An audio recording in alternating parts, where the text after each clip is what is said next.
1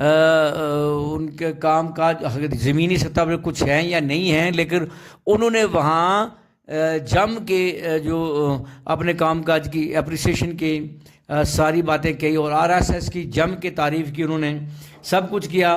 اور دوسری طرف عمر صاحب یہاں سے بول رہے ہیں یہ اس سے لوگ کیا عکس لیں گے، لوگ کیا ایکسپیکٹیشن رکھیں گے چیف منسٹر جو اس قسم کی بات کریں. دوسرا، کل سے جو عمر صاحب کی اور فاروق صاحب کی ایک سٹیٹمنٹ آ رہی ہے کہ ہم جو ہیں اب سگنیچر کمپین شروع کرنے والے ہیں. میں نے آپ کو، میں ابھی اس کو اپڈیٹ کروں گا. مجھے یاد ہے کہ میں نے جو ہے وہ فیبروری میں ایک اپنا کیا تھا، ایک تجزیہ کیا تھا اس پالیٹکس کو لے کے جو نئی سرکار بنی ہے. میں نے کہا تھا اس سرکار کے پاس دو آپشن ہیں، یا تو اسٹیٹ ہوڈ کے لیے لڑیں، سینٹر سے تعلقات ٹھیک کریں، کسی بھی طریقے سے ملتی ہے وہ اسٹیٹ ہوڈ ملے گا تو ٹھیک ہے، نہیں ملتی ہے میں نے بولتا 31 مارچ تک یہ انتظار کر لیں. اگر 31 مارچ تک ان کو اسٹیٹ ہوڈ نہیں ملتا ہے، ریاست کا درجہ نہیں بحال ہوتا ہے، تو ان کو ریزائن کر کے جو ہے وہ پھر دوبارہ پبلک کے پاس جانا چاہیے، اور پیسفلی جو within constitution of India ان کو اپنے حق کے لیے فائٹ کرنی چاہیے، جو کہ ایک ناانصافی ہے. ایک ریاست کا درجہ چھین کے UT بنانا، یہ ایک لوگوں کے ساتھ ایک ناانصافی ہے. اس کے لیے ڈیموکریٹک طریقے سے وہ سڑکوں پر نکلیں. ادروائز جو ہے وہ یا تو اگر ملتا ہے تو ٹھیک ہے، نہیں ملتا تو نکلنا چاہیے. کیونکہ میں نے یہ بھی کہا تھا کہ مرکز سرکار کسی بھی صورت میں یہ نہیں چاہے گی کہ اب اس کو نیشنل کانفرنس کو دوبارہ طاقتور بنایا جائے. اور جموں میں جو میجورٹی ملی ہے بھارتیہ جنتا پارٹی کو، اس میجارٹی میں کمی آئے. کیونکہ اگر یہ اسٹیٹ ہوڈ کا درجہ دے دیتے ہیں تو پھر تو وہ نیشنل کانفرنس جو ہے آگے اور اب اس کی پکڑ مضبوط ہوگی. اب مرکز سرکار یہ چاہتی ہے کہ ان کی اتنی پکڑ مضبوط نہ ہو ہماری پارٹی، کیونکہ ان کو یہ دکھ بھی ہے مرکز سرکار کو کہ لوگوں نے جو بھاجپا کو ووٹ کیوں نہیں دیے. حالانکہ جو بھاجپا نے کچھ اچھے کام بھی کیے ہیں. اب روڈ کنیکٹیوٹی دیکھو، اس کے علاوہ آپ بہت سارے ڈیولپمنٹل کام انہوں نے کیے ہیں، اس میں شک نہیں، اور بہت سارے طبقات کو انہوں نے فائدے دیے ہیں. لیکن کچھ کمیاں جو ان کی کمپین میں رہی، کچھ کمیاں جو مینیفیسٹو میں رہی، اور کچھ کمیاں جو مینڈیٹ کے جو اس میں تھے، جو اوپر اوپر سے جو مینڈیٹ جو بانٹے گئے اور پبلک کو یا پبلک کے نمائندوں کو کانفیڈنس میں نہیں لیا گیا، وقت حالات کی نزاکت کو اور لوگوں کے جو دلوں کو ٹٹولا نہیں گیا، وہ تھوڑی سی غلطیاں جو ہے وہ پولیٹیکل کچھ غلطیاں ان سے بھی ہوئی ہیں. لیکن یہ بھی تو اگر سوچا جائے ایک ڈیموکریٹک کنٹری کے لیے ایک بڑا افسوس کا مقام ہے کہ لوگوں کے سینٹیمنٹس کو جو اگنور کر کے، ان کے جذبات کو مجروح کر کے ایک ریاست، وہ ایسی ایک ریاست نہیں ہے، یہ انٹرنیشنل لیول پر جموں کشمیر ایک مانی ہوئی ریاست ہے، اس کو ڈیگریڈ کر کے UT بنایا جائے، یہ تھوڑی سی زیادتی جموں کشمیر کے ساتھ ہے. یہ میں نہیں کہتا، جموں کشمیر کے تمام طبقوں کے لوگ، ہندو، مسلم، سکھ، تمام لوگ، چند جو پارٹی کے لوگ ہیں وہ نئی اسٹیٹمنٹ دے سکتے ہیں، وہ تو اس کے حق میں ہی بولیں گے. لیکن جو کامن لوگ ہیں، عام جو عوام ہے، تمام طبقوں کی جو عوام ہے، جو 80% لوگ جو ہیں وہ ناراض ہیں کہ ہمیں ریاست کا درجہ چھین کے ہمیں جو UT کا درجہ دیا گیا. اس میں شک نہیں کہ کام اب BJP کی سرکار میں ہوئے بہت سارے.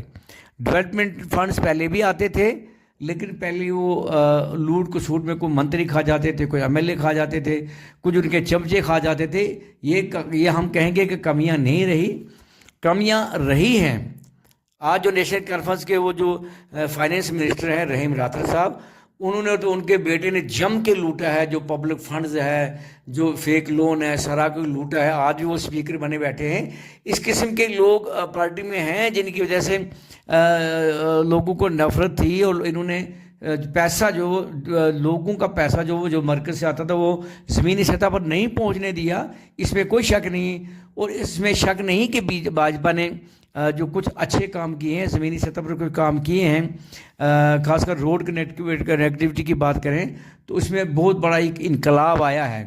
لیکن اگر آپ کسی لوگوں کو گھر سے نکال کے باہر ان کو جوتیوں میں بٹھا دیتے ہیں اور وہاں ان کے لیے تھالی پروستے ہیں، اچھے اچھے کباب ڈالتے ہیں، سب کچھ دیتے ہیں، تو آپ کیا سمجھتے ہیں کہ لوگ اس سے خوش ہو جائیں گے؟ آپ جموں کشمیر کی ریاست انٹرنیشنل لیول پر ایک اس کو جو ہندوستان کا تاج مانا جاتا تھا، ایک سر کا تاج اس کو اٹھا کے آپ نے ایک جو ہے وہ یوٹی بنا کے رکھ دیا، اور پھر لوگوں کو کہیں گے لوگ خوش نہیں ہو سکتے ہیں۔ اور جو آخری بات میں کرنے جا رہا ہوں، میں نے کہا کہ جو مرکزی جو اس وقت کل کی ایک سٹیٹمنٹ ہے جناب چیف منسٹر عمر صاحب کے اور نیشنل کانفرنس کے صدر جناب فاروق عبداللہ صاحب کی، کہ اب ہم ڈور ٹو ڈور سگنیچر کمپین شروع کرنے والے ہیں۔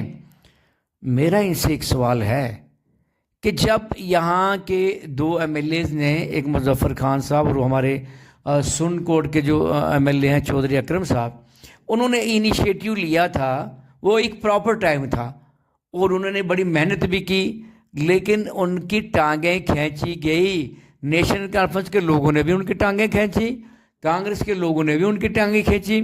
راجوری میں ایک پروگرام ان کا ہوا، وہاں کوئی کانگریس کا یا نیشنل کانفرنس کا ایم ایل اے نہیں آیا۔ پونچھ میں ہوا، سن کوٹ میں وہ نہیں آئے۔ کیوں نہیں آئے؟ اگر ایک جوائنٹ کاز تھا، اگر ریاست اسٹیٹ ہوڈ کی بات ہو رہی تھی تو یہ سب کیوں نہیں آئے؟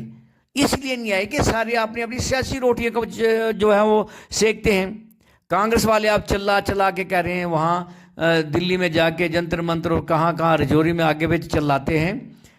ان کے چلانے سے کیا ہوگا؟ ان کے چلانے سے تو نقصان ہو رہا ہے۔ اگر بھاجپا نے بھی دینا بھی تھا تو وہ نہیں دے گی، یہی تو وہ چاہتے ہیں کانگریس والے کہ نہ دیں بھاجپا، یہ ریزنٹمنٹ ہو ہمیں۔ یہ کانگریس کے پاس اور کوئی مدعا ہے نہیں ہے۔ کانگریس نے یہاں جموں کشمیر میں کیا کر دیا اس سے پہلے؟ ان کے ایم ایل ایز نے یا ان کے منسٹرز نے کیا کر دیا؟